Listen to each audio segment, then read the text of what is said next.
5 August Sheikh হাসিনার পতনের আগে চলতেন আওয়ামী লীগের শেল্টারে, এখন চলেন নিজের আপন ভাই ও ইউনিয়ন বিএনপির সভাপতি শহীদুল ইসলামের ক্ষমতায়। তবে উভয় আমলে মিল একটাই, তা হল ভূমিদস্যুতা। কখনো জোর করে, কখনো অর্ধেক টাকা পরিশোধ করে জমির ভুয়া দলিল তৈরি কিংবা খাস জমি দখল, সব উপায়েই ভোগ দখল শেষে বর্তমানে তার জমির পরিমাণ 200 বিঘা। যদিও এখানেই থেমে থাকেননি তিনি, এবার নেমেছেন আদিবাসী পরিবারের শেষ সম্বল 2.25 বিঘা বসত বাড়ি দখলে। একই সময় অভিযোগ উঠেছে আরও একটি পুকুর দখলেরও।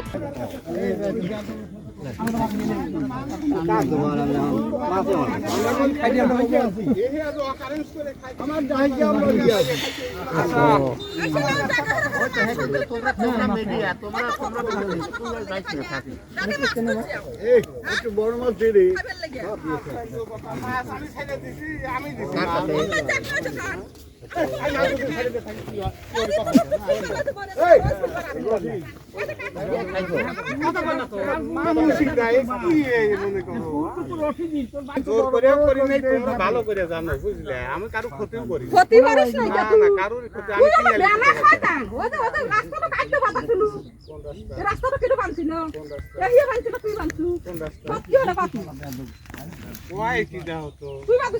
টাকা দেয়নি আমি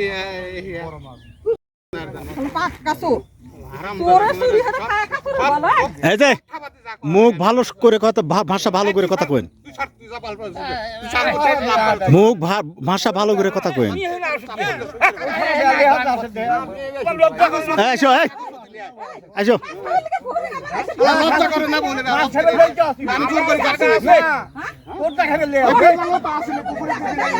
এজন্য ইতিমধ্যেই নিজের ভাই সহ ভাড়ায় খাটা কিছু লোকও সেট করেছেন তিনি। ঠিক করেছেন আওয়ামী লীগের গ্রাম্য 2 নেতাকেও। গল্পটা ভূমিক্ষেকো আব্দুর রশিদের। পাবনা জেলার শেষ গ্রাম হিসেবে পরিচিত চণ্ডীপুরের বাসিন্দা তিনি। ভাঙ্গুড়া উপজেলার খানমরিচ ইউনিয়নের এই ভূমিদস্যু কখনো কখনো সময় বুঝে, কখনো আওয়ামী লীগ, কখনো বা বিএনপির মোড়কে নিজের ভূমিদস্যুতার জাল ছড়িয়েছেন। সর্বশেষ হাসিনার সরকার পতনের 2 দিন আগেও 3 আগস্ট একটি জমি দখলে নিতে পাবনা 3 আসনের সাবেক সংসদ সদস্য মকবুল হোসেনের ছেলে ও উপজেলা পরিষদের চেয়ারম্যান গোলাম হাসনাইন রাসেলের বাসায় গোপন বৈঠক করেন তিনি। ঘুষ হিসেবে সেদিন ওই বাড়িতে 28,000 মাছ নিয়েও যান রশিদ। চুক্তি হয় জমি দখল শেষে মোটা অঙ্কের টাকা লেনদেনের। যদিও ওই চুক্তির 2 দিন পর সরকার পতন হওয়ায় তা আলোর মুখ দেখেনি। এই জমিগুলো তো আমরা তো না, আমার বাবারা এগুলো এস এর রেকর্ড আছে, আর এস রেকর্ড আছে, এগুলো আমাদের পক্ষে। এই জমিগুলো আছে আমার আব্বা ছিল, আমরা ভাই তো 4 ভাই 1 বোন, তো এগুলো ভাগ হয়ে গেছে। তবে অন্য একটি জমির পুকুরের বিষয়ে 5 আগস্টের আগে আওয়ামী লীগের এমপি পুত্রের কাছে গিয়েছিলেন বলে স্বীকার করেন রশিদ। কিন্তু সে সময় ব্যর্থ হওয়া বর্তমানে বিএনপি নেতা ভাইকে দিয়েই পুকুরটি হাতিয়ে নিতে চান, এমনটাই আভাস পাওয়া যায় রশিদের বক্তব্যে। যদিও বিষয়গুলো নিয়ে সংবাদ প্রকাশ না করতে বারবার অনুরোধ জানান তিনি। যদিও ভিন্ন কথা বলছেন আদিবাসী পরিবারের সদস্য ও এলাকার ভুক্তভোগী। ওই জায়গাটা তো আমার বাবারা বলছে আমরা বেশি নেই, ওরা আমরা কিনে দিচ্ছি, এইভাবে শুনে যাই। আবার এবার এই যে গোলমালে যখন হাসিনা চলে গেল, যাওয়ার সাথে সাথেই মনে হয় যে 1 মিনিটও যায় নাই, সব মিছিল দিয়ে বাড়ায় পড়ছে।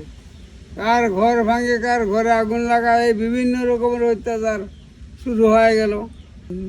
জামাতি শিবির লোকগুলো আমার বাড়ি পর এসে করলো যে তোমার যদি হুমকি টুমকি দেয় বা কোনো কিছু বলে, মারতে চায়, মারা আক্রমণ করে, আমার জানা ব্যাপার ঠিক কথা।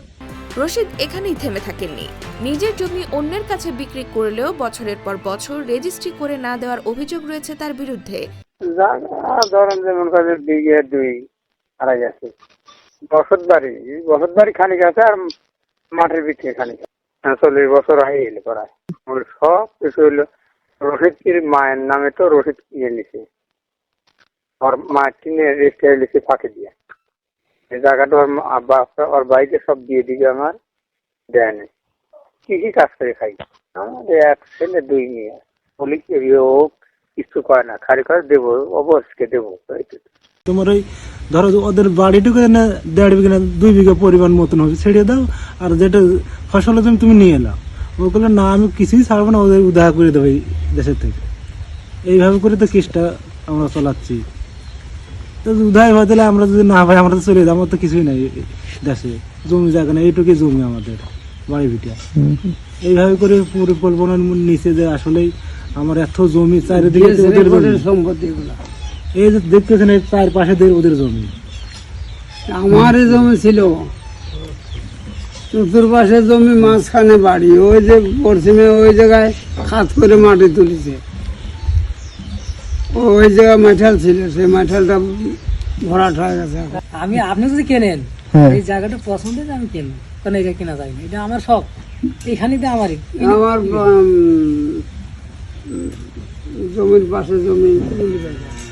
আমি নেব। এখানে দিয়ে আমার, এখানে দিয়ে কারণে তা আমি ছাড়া কে আসবে, তাহলে সে কি জায়গা পাবে না? একবারে মানে ভূমি দস্যু বলতে যা বোঝায় ওইটাই। রশিদ বললো যে তোমরা নিবে যে আমার চাচার কাছ থেকে অর্ধেক, আমি পেনশন করে উড্ডু করে দেবো।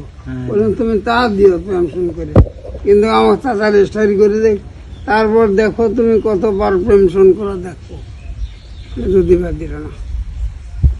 ওই ঘটনা হচ্ছে যে কেসটা করেছিলেন মুরব্বী না, সেটা হলে এর বাবা বলেছিল যে আসলেই এরা ব্রিটিশ আমলের বসতি, আর এরা কোথায় যাবে, এত জমি জায়গা শেষ করে দিয়ে শুধু চাইছে এরা বাড়িটুক বসবাস করে খায়, থাকুক, এইটুকুই চাচ্ছিল। তার রশিদ কয়ে না এখানে থাকতে দেবো না। সে এখন এই বুদ্ধি দিয়ে কাকাকে বললো তুমি দেখো এর উপরে কেস করো, আর আসলে দলিল নাই, এরাও জোর দখল করে খাচ্ছে।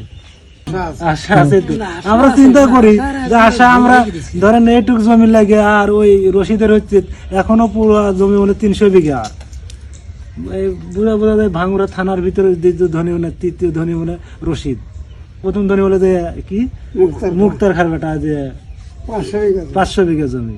তাহলে 300 বিঘার মধ্যে আমরা যে 1.5 বিঘা 15 বিঘা আমরা কি টিকতে পারবো এই জায়গায়? এই দেখতেছেন এই হিন্দে মিন্দে তামান আর জমি জমি তো ফাঁকি দিয়ে দিছে।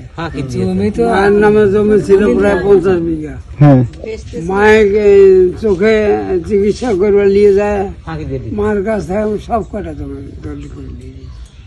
এ বিষয়ে ইউনিয়ন বিএনপির মেয়াদোত্তীর্ণ কমিটির সভাপতি ও সাবেক চেয়ারম্যান শহীদুল ইসলাম বলেন, আদিবাসী জমিটি 50 বছর আগে তার বাপদাদারা কিনেছেন, জমির রেকর্ডও তাদের নামে।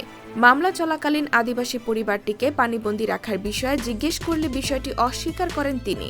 আব্দুর রশিদ কিভাবে 200-250 বা এত জমির মালিক হলেন সে বিষয়ে প্রশ্ন করলে বিষয়টি যথাযথ উত্তর না দিয়ে এড়িয়ে যান তিনি।